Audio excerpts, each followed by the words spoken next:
안내를 했는데 전화로 지원하는 친구들이 있어요. 탈락. 근데 이 친구가 면접 보는 시각부터 지각을 한다. 탈락. 이런 분쟁들이 생긴단 말이죠.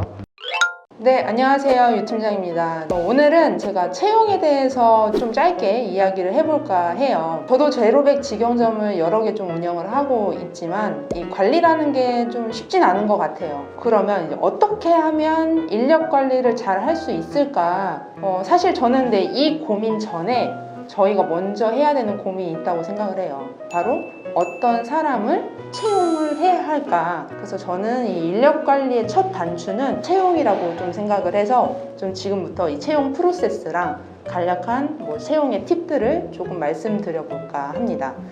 자, 먼저 이 채용을 하기에 앞서서 저희가 체크를 해야 할 요소들이 있어요. 바로 첫 번째는 투입할 인력을 정확히 산출을 해서 사람을 채용을 해야 해요. 저희가 보통 이제 매장을 운영하다 보면 사실 상황을 예측을 하기가 쉽지가 않아요. 오늘 오픈을 했는데 사람이 없어. 그러면 대번에 드는 생각이 알바 일찍 보낼까? 이런 생각들을 사실 많이 하세요. 근데 이렇게 됐을 때 근로계약서 상에 이렇게 약속을 했는데 저 가면은 그러면 저는 그 돈 다 주시는 건가요? 이런 분쟁들이 생긴단 말이죠. 애초에 우리가 그런 것들까지 고려를 해서 채용을 했으면 논쟁은 없을 거란 말이죠. 인력이 투입되는 그런 시간들이 적절하게 배치가 되고 있고 정말 필요한 사람을 뽑고 있는 게 맞는지부터 체크를 하셔야 된다고 생각을 합니다. 이제 두 번째를 말씀을 드리면 이제 공고를 해야겠죠. 아르바이트생을 채용을 하길 원한다. 그러면 많이들 아시는 알바몬이나 아르바이트 천국 이런 사이트들을 이용을 해서 채용을 하는 방법이 있는데, 만약 내가 좀 믿고 맡길 만한 직원이나 어떤 매니저의 급의 사람을 채용하기를 원한다. 그러면 알바몬 같은 사이트보다는 잡코리아 같은 직업을 좀 인식을 하고 지원을 하는 사람들이 모이는 곳에 공고 글을 올리시는 게 훨씬 더 좋은 인재가 올 가능성이 큽니다. 그렇기 때문에 아르바이트생들은 알바몬이나 알바 천국 같은 사이트를 이용해서 채용을 하시고, 직원을 원하신다라고 하면 잡코리아나 사람인 같은 사이트를 통해서 공고를 올리시는 게 좀 더 사장님들한테 좋은 인재를 채용할 수 있는 팁이 될 것 같습니다. 자, 이렇게 공고를 올렸으면 이제 면접을 볼 텐데 좋은 인재를 선별하는 방법에 대해서 5가지를 얘기를 해볼까 합니다. 자, 좋은 인재를 선별하는 방법. 첫 번째, 통제가 가능한 자를 뽑으셔야 돼요. 사실 결국에는 사장님들이 일을 시켜야 된다는 말인데, 이게 이 친구가 내가 통제를 시킬 수 있을지 없을지를 판단을 하는 게 쉽지는 않으실 거예요. 이때 저희 회사에서 좀 쓰고 있는 방법인데, 저희가 이 공고 게시글을 올릴 때 전화로 지원받지 않습니다. 문자로만 지원을 해주세요 라는 말을 해요. 여기서 판별이 가능해요. 분명히 지원 방법에는 그렇게 올려서 지원을 하라고 안내를 했는데 전화로 지원하는 친구들이 있어요. 전화로 지원을 하면 탈락. 이런 것들이 좀 기준이 돼요. 왜냐면 이게 사장님들이 근무자들한테 원하는 첫 번째 지시사항이나 마찬가지라고 저는 생각을 하는데, 물론 단편적인 예의이긴 하지만 일단 이거부터 따르지 않는다라는 거. 통제가 좀 쉽지 않겠다라고 한번 생각해 보시긴 하셔야 돼요. 그래서 이 첫 번째, 통제가 가능한지를 판별을 하셔야 되는데, 이거는 지원 방법으로 판별을 하실 수가 있고요. 두 번째는 면접 시간을 준수하는 자예요. 가령 알바생을 2시에 만나기로 했어요. 근데 이 친구가 면접 보는 시각부터 지각을 한다. 탈락. 저희는 좀 이렇게 기준을 삼고 있어요. 왜냐면 아르바이트 면접이긴 하지만, 근데 이거는 처음 보는 자리고 내가 만약에 그곳에서 일을 하게 될 거라고 하면 저는 최소한 이 시간은 준수를 해줘야 된다라고 생각을 해요. 자, 그리고 이제 세 번째, 저희는 이제 면접부가 따로 있어요. 거기에 이제 본인 이름이나 그리고 본인이 이제까지 알바의 경험들이나 이런 것들을 지원자에게 줘서 직접 작성을 하게 합니다. 이랬을 때 그 면접부 작성 성실도가 높은 자를 저희는 조금 채용에 가깝게 생각을 하고 있습니다. 이 면접부를 보면 어떤 친구는 진짜 한 줄만 적는 지원자들도 있고요. 또 어떤 분들은 이거를 정말 빼곡히 채우는 친구들이 있어요.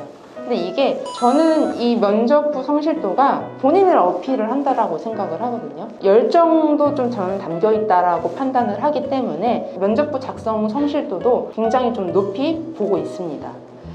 자, 그리고 이 네 번째, 흡연자, 미성년자는 채용하지 않습니다. 미성년자는 아무래도 저희가 24시간 업종이다 보니까 뭐 야간 같은 경우도 채용하기가 좀 힘들고, 흡연자 같은 경우는 왜 제하냐, 흡연이 나쁜 거는 아니지만 사장님들이 일을 시키기에 있어서 근무자들이 흡연을 한다, 굉장히 좋지 않습니다. 왜냐하면 일의 흐름이 끊겨요. 좀 자주 피시는 분들은 계속 이제 흡연을 하시게 될 텐데, 그럼 그때마다 카운터를 자꾸 비워야 되는 상황들이 발생을 하고요. 당연히 또 흡연을 하고 오면 냄새도 이미 뭐 유니폼이든 옷에 다 배어 있을 거고, 담배를 피고 나서 안 씻은 손으로 또 조리를 하는 경우도 굉장히 많아요. 담배 피고 나서 씻지도 않은 손으로 음식을 준다? 굉장히 손님한테는 좀 불쾌할 수 있는 일이기 때문에 좀 여러 가지 사항들을 고려하자면 흡연자는 채용을 하지 않는 것이 점주님들한테도 좋습니다. 자, 그리고 이제 마지막인데요. 저희는 채용을 할 때 아르바이트생이건 직원분이건 PC방에 대한 경험이 없는 분을 좀 선호를 합니다. 왜 그러냐면 특히 PC방 같은 경우는 업무가 사실 그렇게 어렵지는 않아요. 그리고 또 금방 익숙해진 업무들이기 때문에 굉장히 또 금방 스며든다는 말이죠. 근데 예를 들어서 다른 PC방에서 일을 하다가 온 친구들을 채용을 하면 저희 경험상 대부분은 안 좋은 습관들을 가지고 오시는 분들이 많아요. 제로백에 왔으면 이제 우리만의 레시피와 우리만의 또 매뉴얼을 준수를 해야 되는데 이런 게 이행이 잘 안 돼요. 그렇기 때문에 저희는 이 무경험자를 채용을 했을 때 일을 더 원활하게 잘 시킬 수 있다라는 것들을 좀 많이 봤습니다. 사실 이 외에도 좋은 인재를 선별하는 방법은 여러 가지 되게 많을 수 있어요. 미소가 밝은 분, 활기찬 분, 성격이 좋아 보이는 분, 뭐 여러 가지가 되게 있는데 그 친구의 인성이나 품성을 파악하기에는 이 면접 시간이 매우 짧아요. 근데 10분 안에 이 친구가 성격이 좋다고, 인성이 좋은 것 같다, 판별을 할 수가 없어요. 근데 지금 제가 말씀드리는 방법들은 그래도 객관적인 기준이 된다라는 말이죠. 이 5가지만 사실 좀 눈여겨보셔도 충분히 기본기를 갖춘 지원자들을 채용했을 가능성이 높습니다. 그리고 또 추가적으로 또 말씀을 드리면 이제 사장님들이 면접관이 돼서 이 친구들에게 면접을 보는 건데, 반대로 이 지원자들도 내가 일할 곳을 선택을 하는 거거든요. 좋은 인재가 오길 원하시잖아요. 그럼 사장님도 어느 정도 기본은 갖추고 계셔야 돼요. 당연히 존칭을 사용을 해주셔야 되고요. 우리 매장이 일하기 좋은 환경이다를 어느 정도 어필을 하셔야 돼요. 그냥 좋은 인재를 마냥 바라기보다는 우리도 좋은 매장이 되고 사장님도 인력 관리에 있어서 이 친구들을 좀 잘 케어할 수 있는 그런 마음가짐을 좀 갖긴 하셔야 되는 것 같습니다. 그리고 이렇게 이제 선별을 해서 채용을 했다면 그 다음부터는 이제 교육에 집중을 하셔야 되는데, 오늘은 그 교육에 대한 내용이 굉장히 방대해서 사실 다루지는 않을 건데, 어쨌든 효율적인 인력 관리를 하려면 이제 그 다음은 교육이다 라는 거를 반드시 인지를 하셔야 됩니다. 오늘 이 채용에 대해서 프로세스랑 몇 가지 팁을 좀 알려드렸는데요. 이 5가지만 조금 기억을 하시면 그래도 기본기는 갖춘 친구들이 올 가능성이 높다 라고 좀 생각을 하시면 될 것 같습니다. 이 알려드린 팁으로 좀 좋은 인재를 채용을 하셔서 매장을 퀄리티 있게 잘 관리를 하시길 바라면서 다음 시간은 좀 더 유용한 정보로 찾아뵙겠습니다. 감사합니다.